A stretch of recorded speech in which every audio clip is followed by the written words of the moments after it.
குழந்தைக்கு 1 year ஆகியும் அவங்களோட மில்க் டூத் எரப்ட் ஆகலையா? அப்ப இந்த வீடியோவை ஸ்கிப் பண்ணாம பாருங்க. Hi, this is doctor Suvitha from Bright Dental Care. உங்க குழந்தை பிறந்து 6 months to 33 months குள்ளேயே அவங்க complete milk tooth eruption form ஆகிடும்.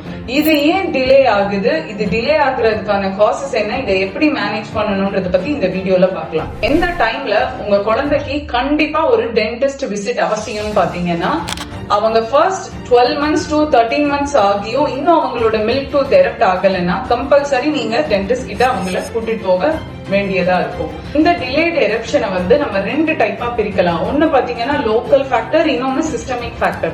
லோக்கல் ஃபேக்டர்ஸ்ல நம்ம பார்க்கும்போது ஜிஞ்சைவல் ஃபைப்ரோமெட்டாசிஸ், அங்கே ஏதாவது எரப்ஷனல் சிஸ்ட் இருக்கா, அவங்களுக்கு சிஸ்ட் மாதிரியோ இல்ல டியூமர் மாதிரி ஏதாவது ஃபார்ம் ஆயிருக்கா, அண்ட் அவங்க ஆர்ட்ஸ்ல லேக் ஆஃப் ஸ்பேஸ் அண்ட் கிரௌடிங்கா இருக்கா எரப்ஷனுக்கு, இந்த மாதிரியான ரீசன்ஸ் இருக்கா என்னன்றத ஃபர்ஸ்ட் நம்ம செக் பண்ணணும். ஜெனட்டிக்கல் டிசார்டரால டூத் எரப்ஷன் எப்படி அஃபெக்ட் ஆகுதுன்றதும் இதை எப்படி ட்ரீட் பண்ணலாம்ன்றத பத்தி நெக்ஸ்ட் வீடியோல ஷேர் பண்றேன். தேங்க்யூ.